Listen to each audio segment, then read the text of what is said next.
And God has chosen the weak things of the world to put to shame the things which are mighty. Amen. Father, we thank you again that you will be speaking to us. And I pray that it will be clear and that your word will come out with clarity. In Jesus' name, amen. Amen. I just want to talk about the power of one. The power of one.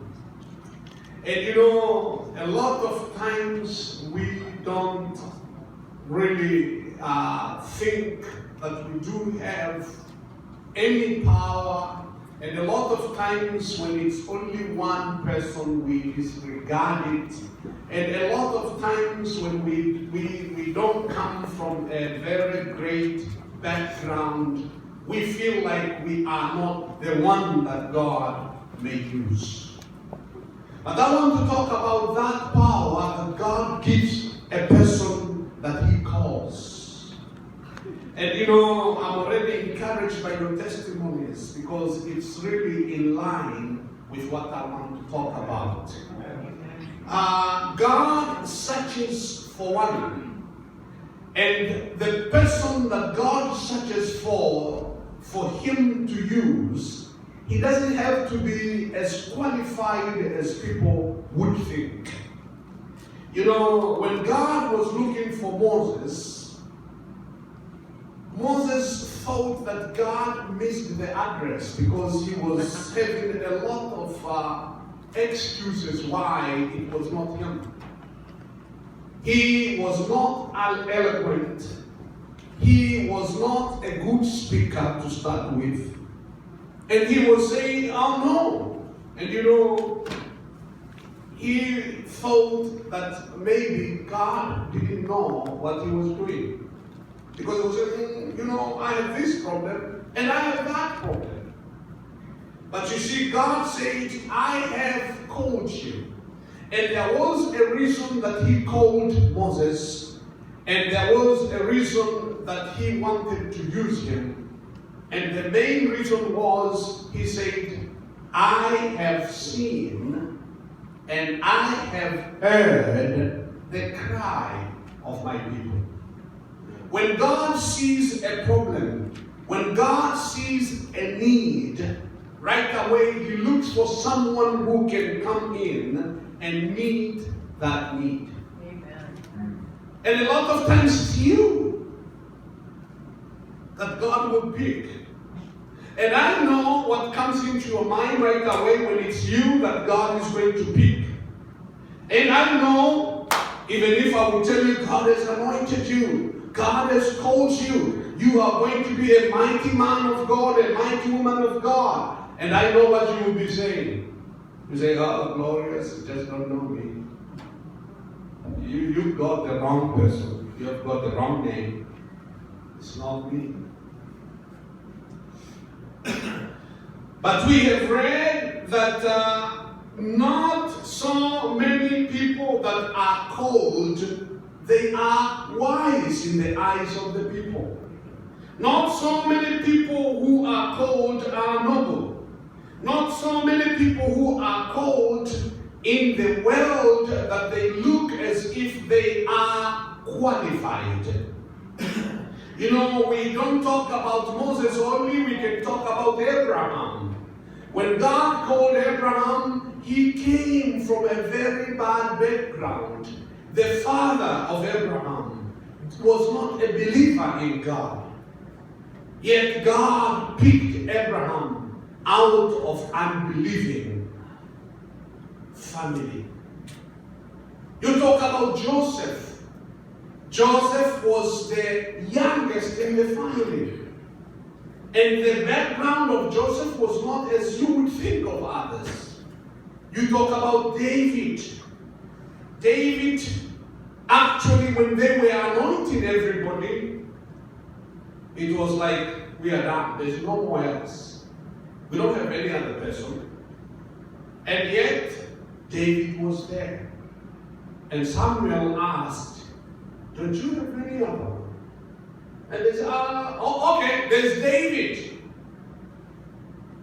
And you talk about Esther. Esther was an orphan. Esther was an orphan that God used and raised for his specific purpose. And when Esther was not realizing that God has anointed her and God was going to use her, it was the uncle Mordecai who reminded Esther and said to Esther, you need to know that God has called you for such a time as this. And if you keep quiet, he's going to raise someone else. But it's not going to be for your good. And I'm here to tell you that you are not here by mistake. Amen. You are not listening to me by mistake. I'm here to tell you that you are called by God. Amen. I'm here to tell you that God has handpicked you. And you need to make a strong decision that I'm going to yield and I'm going to be brave enough to start following up and to be responsible. Amen. Amen.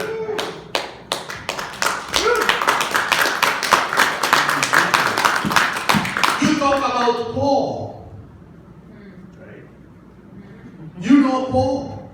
He was a killer, actually a serial killer. He was not a person that you would think should be used by God. If it was excuse, he would have a lot of excuses. He had persecuted the church. And yet, that is the vessel that God wanted to use. That was the vessel that God was saying, this is the one. It doesn't matter what other people will think. It doesn't matter how many will say yes or no. You are to be responsible and to say, God, I am available. You don't have to have any degree. You don't have to have wealth. You don't have to have an amazing background. What you need is availability. What you need is willingness. What you need is to be broken. What you need is to surrender. And once you have surrendered, you are an instrument in God's hand. You know, a lot of times the enemy fights against that power of one. What am I talking about when I'm saying the power of one? You know, a lot of times we feel like if I don't do it, someone else is doing it.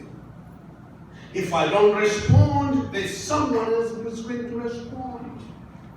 If I don't take care of children, someone else will do. I'm here to challenge you, to tell you, you are the one. There's such a power of one who responds positively to what God wants to accomplish. Nobody should ever think that there are so many others who are going to do what God wants to do. Each and every one of us should be thinking, I should be the one. If everybody else leaves the program, I will remain to be the one who is going to help others stand firm and overcome all the challenges of life they are facing. Amen. Amen. You know, the enemy bombards our minds with excuses, and not only excuses, but he would like us to focus on our weaknesses or our strength. And once you do that, you are actually saying, I am doing what God wants to be done by my own strength. Are you there? Amen. So, when the enemy tells you or reminds you of the capabilities that you have, or the weaknesses that you have, He wants you to move away from what is called grace. When we talk about grace, we are talking about the power. We are talking about what God gives when you do not deserve. And this is what we need to when we respond to the call that God has given us. We need, all of us, we need what is called grace. Yes. So anytime we feel we are weak, then we need grace. But anytime we feel like, yes, we can make it, we can do it on our own, we are actually looking down on that grace. Now, let's open our Bibles to the book of Hebrews chapter 14, verse 15.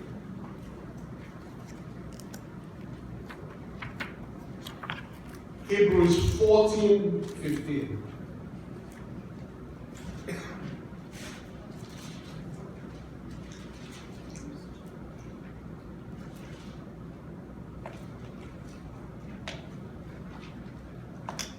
Oh, I'm sorry.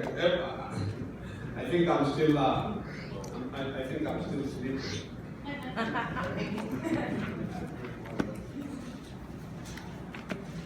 That's why I keep on mixing. There's no Hebrew 14. So I'm going to read Hebrews. Just one moment. I have mixed some things here.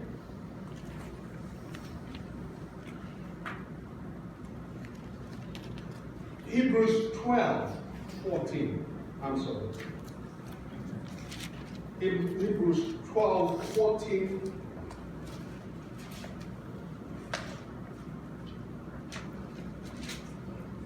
And 15.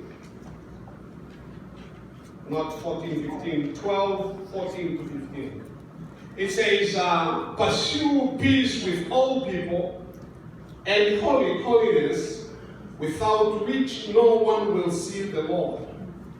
Looking carefully, lest anyone fall short of the grace of God, lest any root of bitterness springing up cause trouble, and by these many become defiled. Now, in verse 15 it says, looking carefully, lest anyone fall short of what? Of the grace of God. When it's saying that we should be careful that none of us should fall short of the grace of God, it is showing something that I want you to see here. That we need grace of God. And once you miss the grace of God, we cannot serve God the way He expects us to serve Him. Let's read verse 28 before I explain this. The Bible says in verse 28, therefore, since we are receiving a kingdom which cannot be shaken, let us have grace. Let us have what? Grace, by which we may serve God acceptably with reverence and godly fear.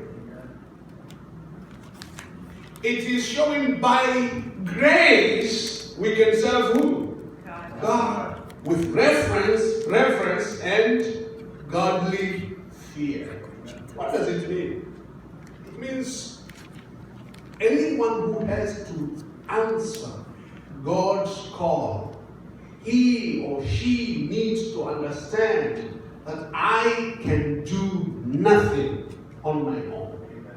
I cannot do anything by my education or by my wealth or by any other thing.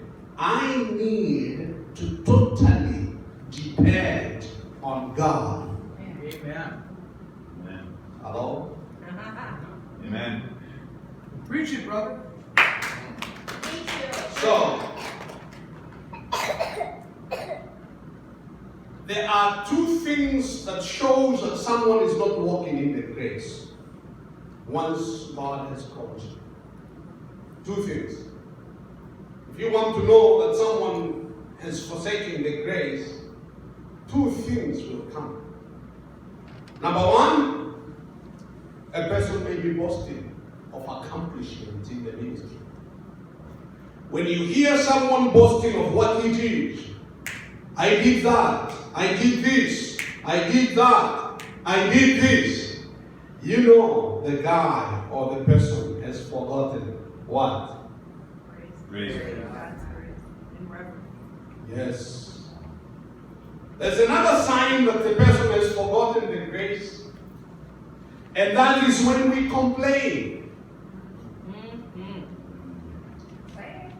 You can either boast when you are out of grace, or you can complain. You complain because you say nobody else is doing, I'm the only one, and you know I'm doing that. I'm so tired. I'm so this, and the list can go on. When you hear people boasting for the ministry that they have done, or you hear people complaining because of the ministry that they are doing, you know for sure they have forgotten what is called Grace. Grace.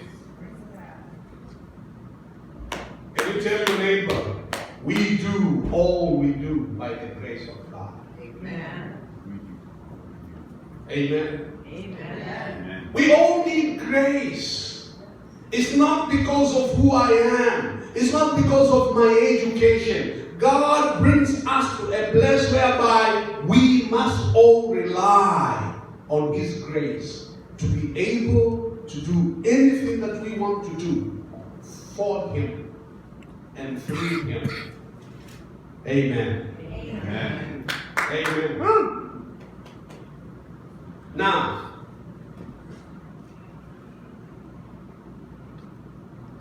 I'll tell you how when we complain or when we boast. Sometimes we may not even understand that we are boasting. Do you know? Do you know that if I knew that I was boasting, I wouldn't boast? But the reason that I don't understand that I'm boasting, I boast. The reason I don't understand that I'm complaining, I complain.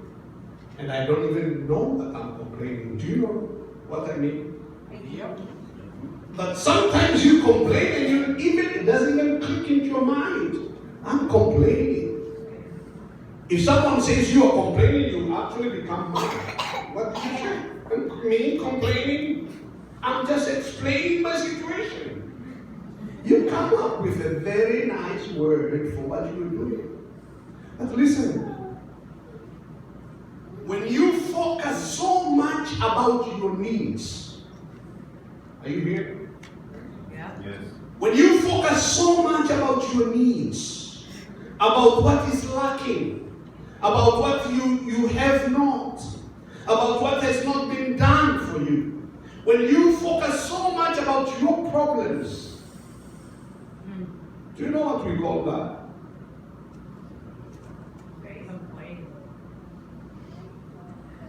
Shall I repeat? I'm saying, when we focus, there's no problem talking about our problems as long as we want to overcome it. Okay?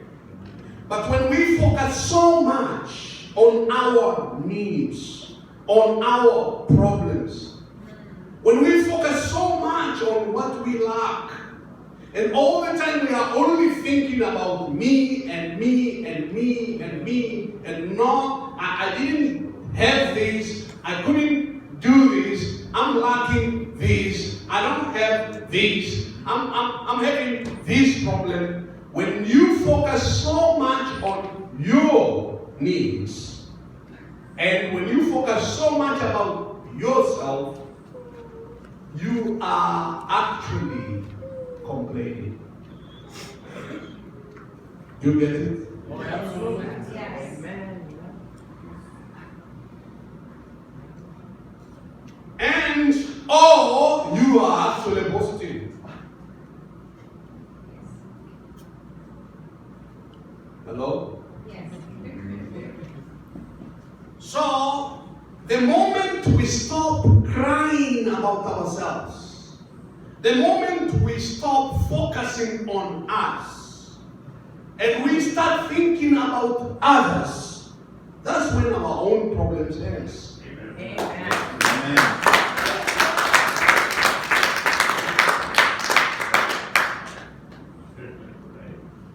I have a story to tell.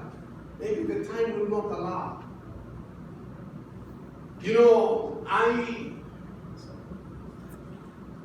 didn't get into a lot of problems, and I could feel like one of the cleanest, okay?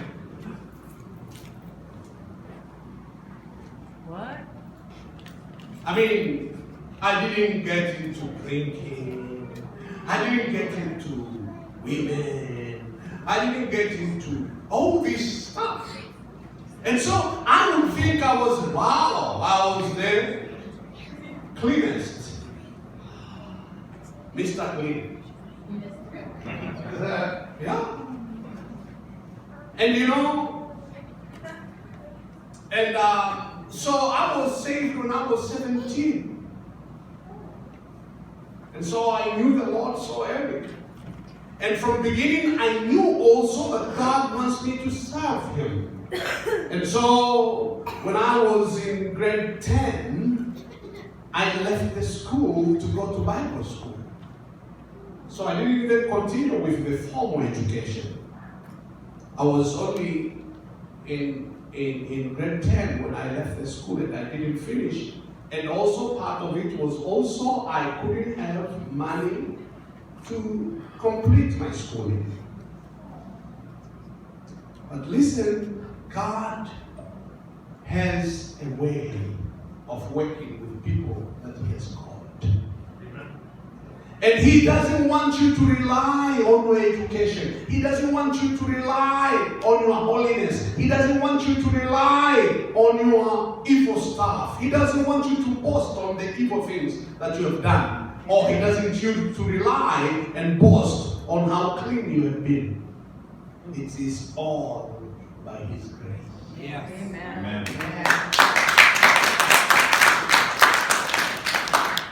Now, if I tell my story, I only know one woman in the world, and that's my wife. Okay? But listen, I'm not better than anyone else. I was as sinner as anyone else who has been with hundreds of women, but saved by the grace of God.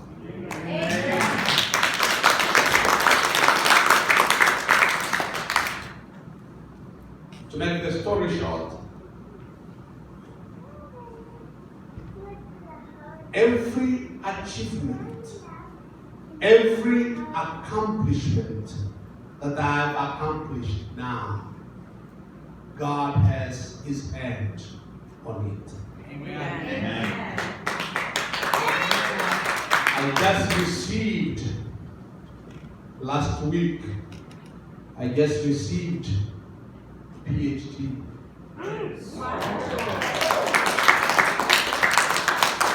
Right here in the USA. As I told you my story, didn't I? Yes. And I'm not going to focus on that. But I'm telling you, God has a way of dealing and working with people. Yes.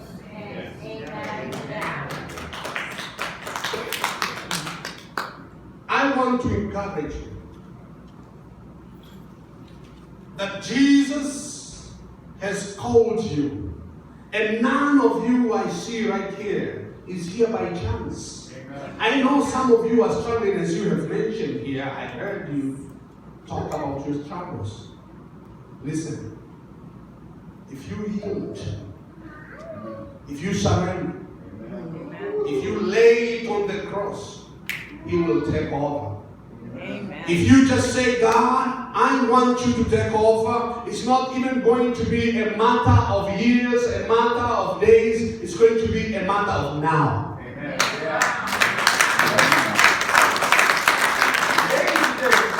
Yes, that's what Jesus does.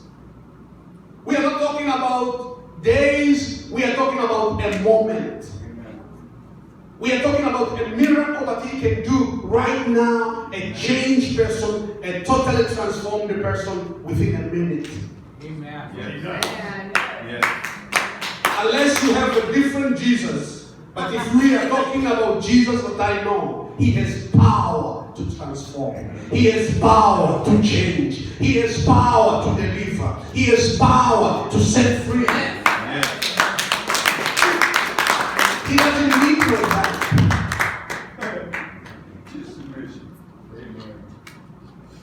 He doesn't need my help. If you make the decision today, I can promise one thing: you are going to be free. Amen. And we are not talking about little by little, we are talking about now. Yes. That is only in our minds. Any bondage that is brought to Jesus by faith can completely go Yes. right away. Amen. Now, I'm not going to discourage most of you who God has been working little by little. It's not God working little by little, it's you surrendering little by little. Yes. Did you get it? Yes. It's not God who has been working little by little. It is us that we are not surrendering fully, we are surrendering little by little. I'm not discouraging you. That's also a great thing. That's a step. But my encouragement to you is to tell you the truth. The Bible says, you shall know the truth, and the truth Shall set you shall set you free.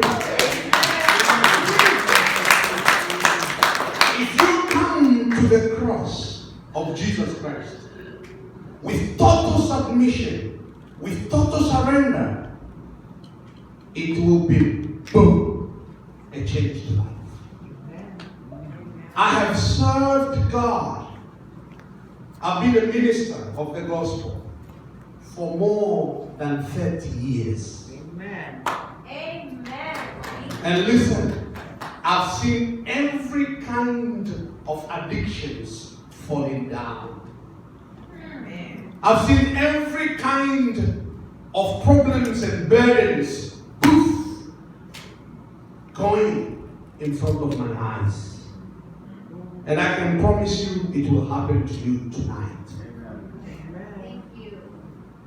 Not because I'm somebody. Not because I have power. Not because I'm someone from Africa coming here. Just because God can do it. And listen, you are delaying that one person that God has been calling. And do you know who is that? Do you know that one person that God has been calling? Do you know? Uh-oh. Do you know that one person that God has been calling? Not us. If us is not one. I'm talking about one person that God has been calling. Do you know that person? Me. Me. Yes. I want to pray. And listen, I'm promising you that if today, if tonight, you come to Him with your faith, believing, if you surrender today, if you give Him all that He wants from you, if you just say, God, today I'm totally giving you, I'm not having anything, I'm not restraining anything from giving to you. I'm going to give myself to you and start using me as that one person that you have called. God is going to transform your life. It doesn't need 2 weeks. It doesn't need several weeks. There is power in Him that transforms lives. There is power that turns a prostitute into a noble woman. There is power that transforms an addicted person into a gentleman. There is power that transforms uneducated into a wise person. Yes. That power is available right in this room. And I want to pray so that you respond to the call. God has been calling this one, and that one is you. You have delayed Him from using you because you have not fully surrendered to Him. And I'm encouraging you this night that you surrender to Him, you see the glory of God. You surrender to Him, you see the power of God manifested in your life. You are the person that He wants to use. He wants to take you as a testimony. He wants to take you as the person that will be delivering others from addictions and from problems. You are the one that God is calling tonight. You are the one that God wants you to surrender fully at His cross, and you will be useful in His hands. You will be useful in His hands, and you will be a testimony in this place of what God can do. The kind of surrender that we are surrendering to Him is hindering Him from receiving the glory and the testimony due to Him. There is grace that will enable you. And tonight I want to pray for those who are saying, from tonight I'm going to be a totally changed person. I'm not going to talk about people who wants to do progressively. That someone will talk to you later. But I want to talk to those people who are saying, I've made a decision. I want to see the power of God manifested in my life tonight. That will be me talking to you tonight. That will be why God sent me here, to tell you it is possible to be delivered at once. Amen. And totally be free forever. If you depend on the power of God. God that I know can set me free. Now, I'm not here to condemn you. I'm not here to try to bring guilt in your mind. God never condemns. God never gives guilt.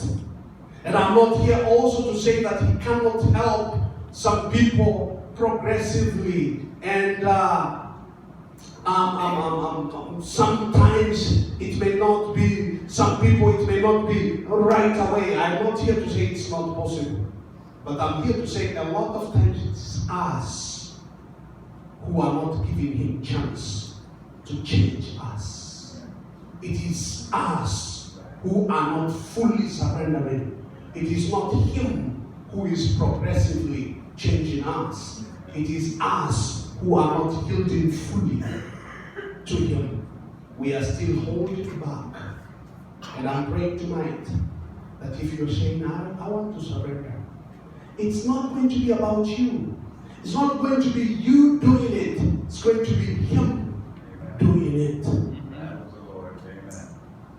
If you are there tonight and you're saying, I want to obey the call, I'm going to be the person that God has called, that who is totally transformed and changed, and who is going to be a testimony to others, and someone who is going to say it's possible, Jesus can do it. Just lift up your hand.